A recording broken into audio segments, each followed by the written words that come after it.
New developments overnight in the war in Ukraine. Power is back on this morning at the largest nuclear power plant in Europe after the Zaporizhia plant was forced to turn on generators during overnight shelling. And about 175 miles to the east, Russia forces have now declared victory after the months-long battle to control Bakhmut. Now, Ukrainian officials say they are still fighting on the outskirts, but admit there's virtually nothing left in that city. NBC News foreign correspondent Molly Hunter is live from Kharkiv, Ukraine. And also joining us is retired U.S. Army Major John Spencer, chair of urban warfare studies with the Madison Policy Forum. Molly, fill us in. What's the latest on the ground? Anna, you just laid it out really well. And over the weekend, we have been trying to kind of wade through the fog of war around the different claims around that city of Bakhmut. Just to bring our audience kind of back up to date, this is the deadliest, the most protracted battle that we have seen thus far in this war. It's not even a particularly strategic city, but it's incredibly symbolic. It's in the east. It's about 130 miles south of where I am. And really leading the fight on the Russian side, Anna, have been the Wagner mercenary troops. They are paid. They are headed up by Russian millionaire, I should say, Yevgeny Prigozhin. He came out on Saturday and said that they have full control of the city center. Then on Sunday, it was a coup for kind of Russian state TV. They said they controlled.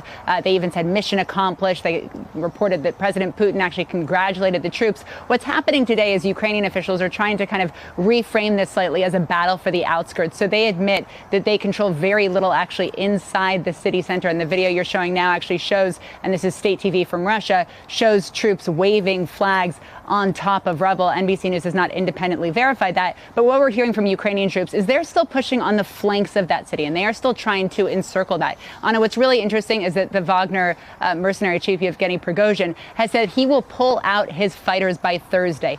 That's when I think we will understand what it actually means. Will regular Russian troops then start to fill those gaps and hold that defensive line? Will Ukraine see that as an opportunity and start pushing forward? Or will Ukraine let Russia hold that line? And as we've been talking about, Anna, this impending kind of counteroffensive, will Ukraine really take that opportunity to rearm and really bolster up other areas in preparation for this counteroffensive, Anna?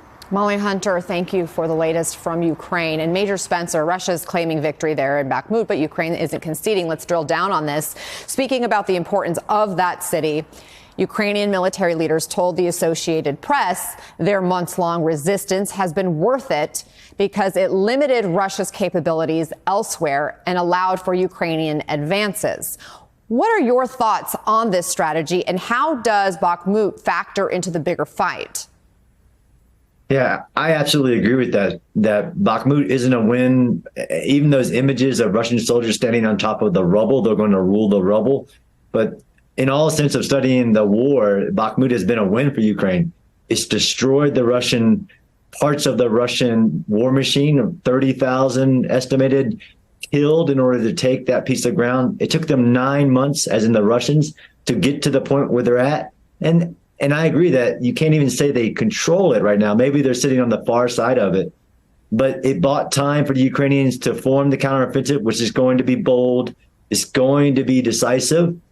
That's not a win. And I study urban battles. And I honestly, as I've been going in and out of Ukraine recently, I think I'll be sitting in Bakhmut in July. Wow. So you are optimistic about where this battle is headed. I do want to ask you about the other big development over the weekend, and that is related to U.S. training Ukrainians on fighter jets like the F-16s. What could that mean for the battle? I mean, it'd be a game changer. I don't think it'll have an impact on this offensive that the Ukrainians will launch anytime now, unfortunately, because we politically waited too long. But that platform specifically will help Ukraine protect their forces in Ukraine. It will give close air support to the maneuvers. It will help destroy the Russians in Ukraine with longer range air assets. It'd be significant once it gets there, which it needs to get there quickly. Russia has warned that the West sending these fighter jets, quote, carries enormous risks. Do you worry about Russia using it as justification to take even more drastic action, whether it's using nuclear weapons or expanding the battlefield beyond Ukraine's borders? I absolutely do not, and think that thinking that has led us to incrementally arm Ukraine, not to win, to achieve their victory in Ukraine, it has held us back. And I strongly agree with what the president said to that question, which is Russia should be scared, but we're no longer scared of their escalation. What they're doing in Ukraine, the genocide, is wrong.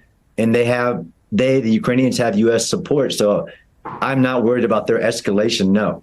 Speaking of U.S. support, the U.S. just approved more security assistance for Ukraine, including additional ammunition for those HIMARS, the high mobility artillery rocket systems, artillery ammunition, anti-tank weapons, armored medical treatment vehicles, trucks and trailers to transport heavy equipment, even spare parts.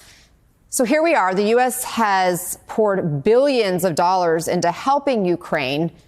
I think a lot of people are wondering, is there any end in sight? What do you think? I think there is. Russia has limited capacity, despite what people say about what they can rally. Their military, as we're seeing even in Bakhmut, is culminating. And all that stuff that's on that list, which is a drawdown, which means the U.S. just provides it, and then we restock our own stockpiles, is immediate need to achieve the end of this brutal war, which is to force Russia to back out, to culminate. Russia can't continue this war for years. That military aid will help Ukraine achieve victory. Ukraine still has the heart, and that's how they're able to keep on plowing forward, obviously, against a lot of numbers and equipment that Russia may have an advantage in, at least initially, in this war. Thank you so much, Major John Spencer. Really appreciate your time. It's so nice to see you again.